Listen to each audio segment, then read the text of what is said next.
Hindsight, right? Hindsight. We always have to have hindsight. And I think that's going to be the devil in this situation, because when it comes to Kent Hughes, earlier last year, Kent Hughes made one of the biggest and boldest decisions during his time as the Montreal Canadiens GM. It was in the 2023 NHL Draft, and with the 5th overall pick, Kent Hughes and co. ended up selecting David Reinbacher. It was a really big deal for Canadiens fans, and a lot of them were raging like crazy. Over the internet, we saw videos of people reacting to the pick online. I reacted to the pick on stream, and you could definitely see that it wasn't necessarily the pick that I had in mind, but it was still a pick that I think liked more than others. However, David Reinbacher went ahead of current Philadelphia Flyers forward Matvei Michkov. And that was always the talking point. It was a huge conversation 2 years ago.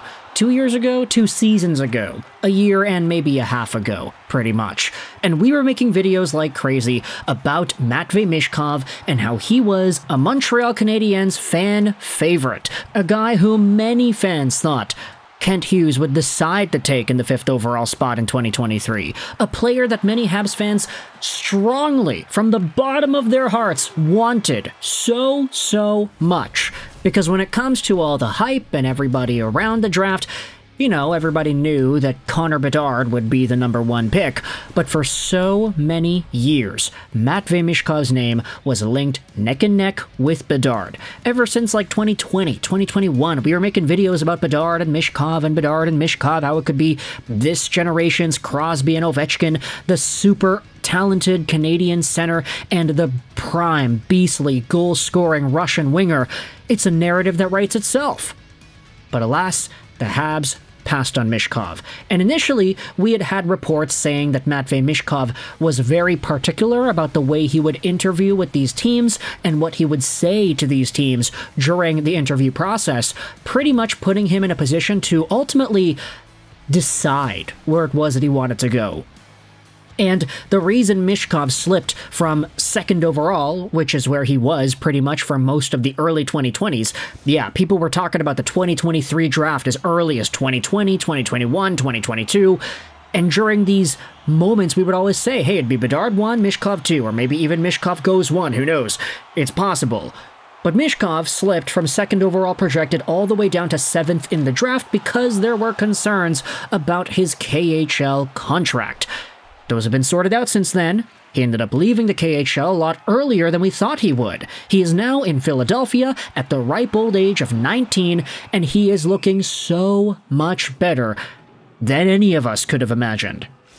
Just to put things in perspective, Connor Bedard this season in Chicago has himself a whopping 21 points in 28 games played. He's the number 1 point guy on the team. He's got 62 points as a projected 82-point season pace.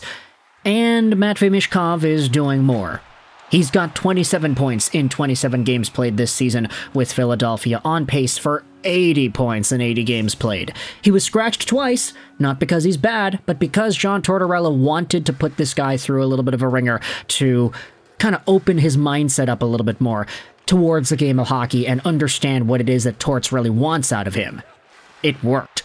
Because Matvei Michkov right now has a whopping 12 points in his last 10 games and 10 points in his last 5. He has been so strong, and you cannot slow this dude down.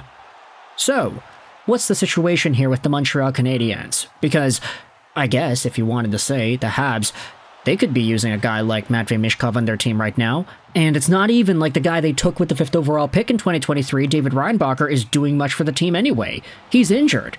So, if you cut and paste Michkov from Philly into Montreal, you would obviously be getting a lot more success than what you have right now, and there would be some extreme hype for what the long-term future has in store. And for the longest time, I'd say maybe for the past year or so, we had been hearing that, okay, Matvei Michkov maybe told some teams in his interviews that maybe he wouldn't be all too available out of the KHL for a few years, because his contract initially did go on till 2027, I think it was, maybe 2026, something like that. There would be years to wait before Michkov made his way over to the NHL. And ultimately, that wasn't the case. He only played another season there before heading over to the Flyers this season. So 1 year in the KHL after being drafted, now he's an NHL talent, and now he's a point-per-game guy. We had heard that because he maybe manipulated his discussions with those teams, maybe there was a sense that he wanted to go to Philadelphia in particular, which is why they ended up selecting him, because their interview went a certain way that saw him actually be open to the idea of coming early. But now, we had ourselves David Ettedgui, who went out there onto the BPM Sports Talk radio broadcast and finally, earlier this week, spoke out about the truth.